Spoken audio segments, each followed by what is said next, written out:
Today, learning Korean is easier than ever before, and at the same time, harder than ever. Let me explain. On one hand, we now have an incredible amount of tools and resources: online courses, books, apps, AI tutors, Korean dramas, movies, YouTube videos, podcasts, and a lot of content creators are making Korean language content, much more than we had even just a few years ago.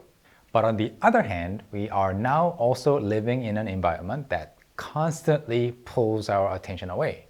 Notifications, short form videos that are fun to watch but have no meaning, endless scrolling, constant switching between apps. So in 2026, the real question is no longer, are there good resources for learning Korean? This was the problem that we wanted to solve when we started Talk to Me Korean back in 2009, and I think we've largely solved it, or even completely. So now, the real question is, how do we use these tools in a way that actually helps us learn without getting distracted or falling into a sort of a fake sense of learning? And today I want to share some action items for you that I believe are more important than ever before if you want to really learn Korean well in 2026. So continue watching until the end. Action item number 1. Create a system and set a routine. Make your Korean learning start automatically. You probably already know that this is important, but now it's more important to clearly understand the new learning environment that we are in. Yes, all the technology has made learning languages more accessible and convenient, but that convenience has a hidden downside. Because when everything's available anytime and there seems to be an infinite amount of information that you could use someday, it's very easy to fall into the mindset of, I will do it later, while just saving posts and useful reels on Instagram, collecting resources and doing quick word matching games on apps, but you don't actually engage deeply enough to make your brain work and think in Korean.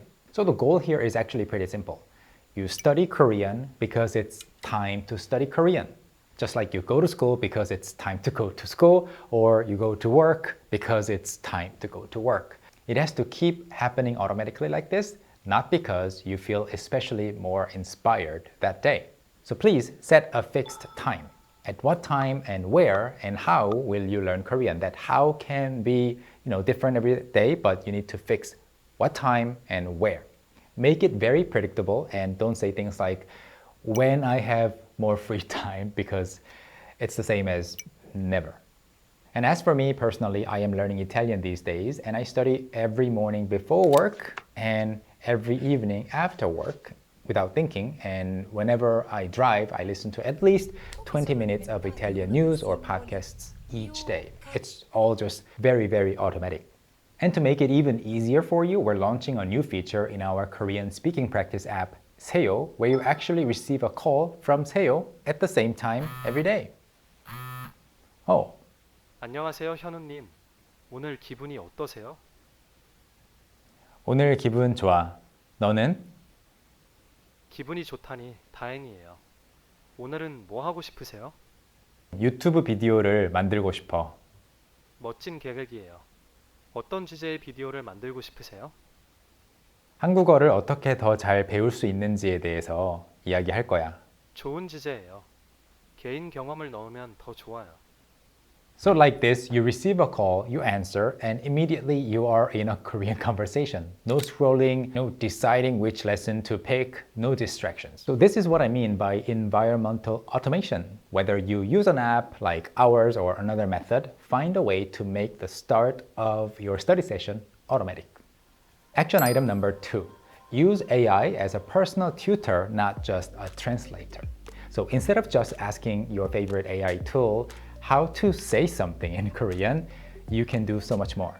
By using the right prompts, you can use AI as your Korean tutor, a feedback provider, and a conversation guide. So if you're using AI to learn better but still feel like you're not improving as much as you would like, the problem isn't AI itself. It might be because you're not using it properly, not using it enough, or only using it to practice inconsistently. So here's what you need to do.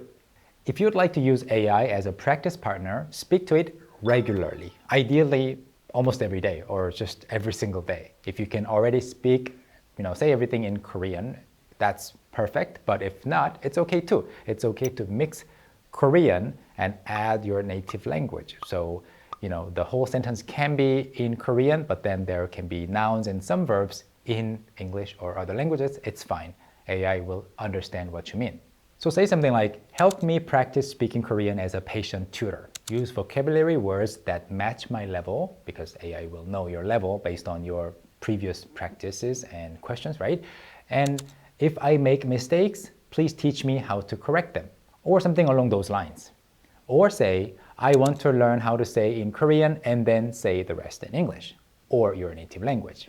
And also, as you keep having those conversations, continue asking questions like, okay, what was the last word again? I didn't get that. Or say that again, like a curious student would in a classroom. So that's how you practice speaking with AI, and I think most of you have tried doing this already. It's more important to be consistent than trying it a few times, right? And it's really effective because it can drastically increase the amount of your Korean speaking. You need to speak a lot to speak better, right? But if working with general AI tools like ChatGPT, Gemini requires too much build-up process for you, giving guidelines and setting the tone and doing the introductions over and over again, or when you are unsure what to ask, you can practice with Korean speaking apps specifically designed to help you practice. There are a few apps in the market and you can compare them, but I think our app Seyo will help you improve a lot, because Seyo doesn't just give you AI-based speaking practice, it certainly does, but also learning units that's based on a really, really systematic curriculum developed by professionals. So in summary, if AI makes you practice more, speak more, and reflect more, you are using it correctly. And if AI makes you a more passive learner, you're not using it well. Action item number 3. Regularly ask yourself, why am I learning Korean? Your reason for learning Korean is not fixed forever, and it changes over time, right? You might be learning it for a reason that's different from 2 years ago. So it's important to have a clear understanding of why you are learning Korean right now, currently, right? This year. Are you learning mainly for fun? Are you looking to study or work abroad in Korea? Is your goal to have light conversations or reach a very advanced level within a certain number of months? So that's really important. But in addition to that question, another question you will often hear more and more often is, if AI can translate everything, why learn a new language at all? Yes, AI can translate words and sentences quite well, and yes, it can summarize everything. But it can't replace the good feeling of really understanding something for yourself, feeling the humor and the emotion in a different language, and connecting naturally with people, either in person or online. I think it's similar to the enjoyment of reading a well-written book or watching a fantastic movie versus just reading a few lines of summary or watching a summarized version on YouTube. The information might be there, but the fun and the transformation will be lost. So if you clearly understand why you are learning Korean, your how will become much easier to sustain. So to wrap things up, learning Korean in 2026 is not about finding more resources. It's actually about using the resources we already have in a better way. It's also about building systems instead of relying on motivation, right? It's about using AI as a tool that helps you practice more, not just as a shortcut that makes you passive and just see the translation really quickly. You need to choose materials that fit your level and stay with them long enough to actually grow. And most importantly, you need to know why you're learning Korean, especially in a world where AI can translate almost everything. And if your goal is to truly understand, to feel the language, and to connect naturally with people, then learning Korean is still absolutely worth your time and effort. And as long as you have designed your learning environment well and you start your study session automatically without thinking too much, without trying too hard, you don't need to be perfect every single time you study. You just need to keep showing up and the results will follow naturally. If you want a more structured and sustainable way to learn Korean, you can always visit us at talktomeinkorean.com and explore our courses, books, and apps. Thank you very much for watching, and I will see you in the next video as well as on our website. 감사합니다.